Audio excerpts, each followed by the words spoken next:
Φτιάχνουμε πασχαλινά αυγά με το Mini Needle Felting Kit.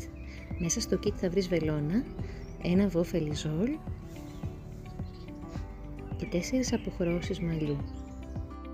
Ξεκινάμε με το αυγό φελιζόλ και παίρνουμε τη μεγαλύτερη λωρίδα μαλλιού. Την ξετυλίγουμε. Στη συνέχεια, χρησιμοποιώντας τα χέρια μας, τραβάμε τη λωρίδα ώστε να πάρουμε ένα κομμάτι και με αυτό να τυλίξουμε το αυγό μας. Χρησιμοποιούμε τη βελόνα μας και με κάθετες επαναλαμβανόμενες κινήσεις τσιμπάμε την άκρη του μαλλιού επάνω στο αυγό ώστε να την ασφαλίσουμε καλά. Συνεχίζουμε να τσιμπάμε με κάθετες κινήσεις σε όλη την επιφάνεια του αυγού, περιστρέφοντας το γύρω-γύρω, ώστε το μαλλί να κολλήσει καλά σε όλες τις πλευρές.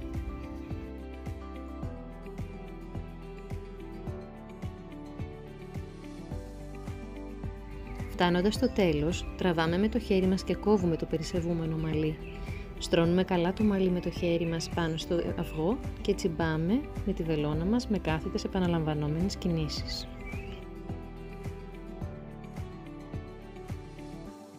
Για να καλύψουμε την κορυφή, παίρνουμε ένα ακόμη κομμάτι μαλλιού τραβώντας το με τα χέρια μας. Το τοποθετούμε και συνεχίζουμε να τσιμπάμε.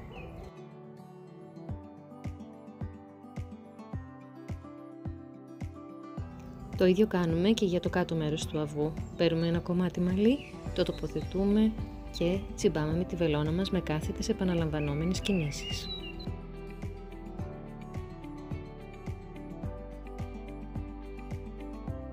Ελέγχουμε το αυγό μας γύρω-γύρω για σημεία που μας έχουν ξεφύγει. Συνεχίζουμε το τσίμπημα για να στρώσουμε καλά το μαλλί σε όλη την επιφάνεια του αυγού. Το αυγό μας είναι έτοιμο. Το τρίβουμε λίγο με τα χέρια μας για να εξαφανίσουμε τις μικρές τρυπούλες που αφήνει η βελόνα.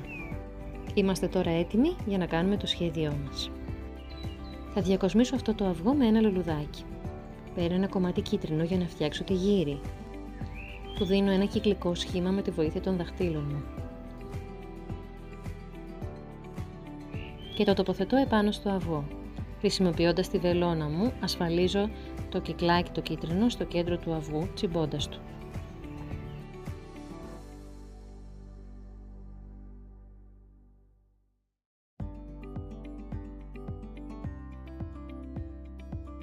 Στερεώνω καλά το κυκλάκι, τσιμπώντας το περιμετρικά αλλά και στο κέντρο. Στη συνέχεια παίρνω λίγο ροζ για να κάνω τα πέταλα. Ακολουθώ τα ίδια βήματα που έκανα για να τοποθετήσω τη γύρι. Πλάθω με τα δάχτυλά μου, δίνω φόρμα στο μαλλί, ύστερα το τοποθετώ επάνω στο αυγό και το τσιμπάω με τη βελόνα, δίνοντάς του το σχήμα που θέλω. Συνεχίζω το ίδιο με τα υπόλοιπα πέταλα.